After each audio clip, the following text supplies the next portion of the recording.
I'm Yost from DIYPhotography.net. I'm here with Craig from Blackmagic Design, and we're talking about the pocket cinema cameras. DIY Photography's coverage of IBC 2022 is sponsored by Sennheiser, the future of audio, Sachtler, producer of professional tripods, and B&H, the professional source. So Craig, how's the show been up till now? It's been fantastic. Really great to be back at IBC and meeting everyone. Brilliant first couple of days on the show so far. Really loving it. Good, great to hear. So how has the user feedback been since, I think, 18 months from the 6K Pro and maybe a couple of months from the G2? It's been really, really good, absolutely. I mean, the challenge is obviously, whilst we've been going through a pandemic period, not being able to go out and work with customers, not being able to show the products in real life as such, and do things like this, or smaller shows and events and some camera workshops that we tend to like to go out and do. Yeah. It's made it harder, but the feedback on the Pro has been absolutely amazing. For us, best pound-for-pound product out in the market in that mini cine space, builds on all of the things that we want the pocket cameras to be.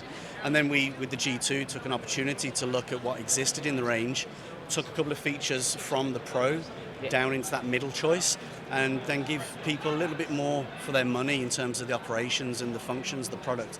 And again, the feedback in the first couple of months it's been available has been fantastic. Amazing, that's really good to hear. So if I understand correctly, the G2 replaces the original 6K, and there's also still the 4K. So you got this a mini cinema range. Can you walk me through the range? So the entry point for us is the 4K, Pocket Cinema Camera 4K. So that's a micro four thirds based system with a 4/3 sensor built in. And that really for us is kind of an entry point, or if you're into that lens family, that's ideal for us in terms of 4K use and application.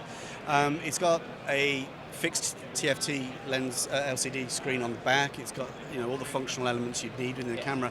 Same polycarbonate system in terms of body design and lightweight use. It's just slightly bit smaller than... Just smaller and lighter, yeah. When you move up into the 6K, we're going into a Super 35 sensor family with an EF-based lens system.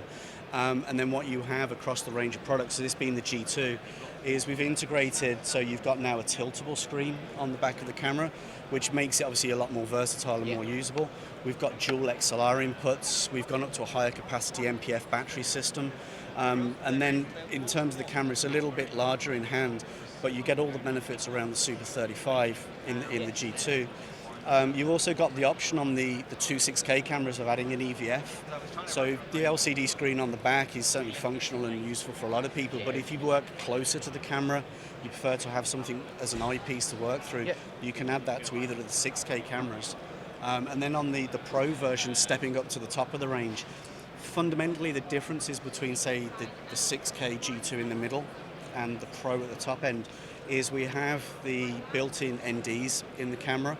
And we have the option in the camera as well for the back screen, the HDR element on the LCD. So it's brighter. It's a brighter screen, whereas it's more of a standard reference on the other camera itself. Yeah. Cool. So we have these two cameras. What's next? Not so much I can tell you, I guess. We're always looking to develop and innovate what we can do on cameras. So to be honest, shows like this really are fantastic for us because we get that feedback. The user feedback. Look, the G2 products arrived because people looked at the differences between the Pro and the G2 and were kind of like, well, can I get a little bit more? Can I get the EVF on the Pocket, just the 6K version? So we always look to see how we can build and innovate on cameras. We do have products that are going to be coming down the line. 2023 is going to be an exciting year for us as we build into that on the camera side. Obviously above the Pocket Cinema camera range as well, you've got the Ursa family. Of course, yeah. So these take us through the 4.6K sensor, which has been a workhorse product for us for the past couple of years. We've got the Ursa 12K as well, which is our RGB-based 12K sensor. That product is going fantastically well in terms of higher end production, 8K and features, and some of the commercial work we do. So we're looking to see how we can develop in both families. What we always wanted is a range of options for any creative out there, whether it's low end budget, commercials, features, music, narrative, documentary. Whether you want to go for the larger Ursa family, where you come into the pockets, we always look to see how we can develop across sensors, across lenses, the families of options, whether you put the cameras next to each other. So there's a lot of interesting stuff to come. Certainly I can't be letting out the trade secrets just yet. No, of course. So what you're trying to do is kind of cover the entire market, like from lower end, like prosumer cameras to like bigger productions. Yeah, if you go back, and it's 2022 is the 10th year that Blackmagic has been making cameras. We only came into this young. one. Absolutely, and we've learned, and some of those lessons have been hard. You know, when you look back at our early cameras, we were really pleased with what we put out into the market, and we'll never be disappointed with the quality that came off those cameras. Ergonomically, maybe they weren't quite right for people, so we listened, we developed the camera systems. What we always wanted to do was bring higher cost technologies down into a consumer or a prosumer or an entry point for people, and then move upwards. We want to be able to compel people into the industry. We want to give people that are entering the market the option to be able to work with these fantastic products at an affordable price, but without compromise. So we're talking about products that shoot 12-bit RAW with Blackmagic RAW built in throughout. Yeah. These cameras all come with a license for DaVinci Resolve. So again, the flagship technology in post-production from Hollywood down is accessible to you at any level. And then of course, we've worked really, really hard with higher end production companies, broadcast and documentary and filmmakers, commercial agencies, bringing that technology through as well.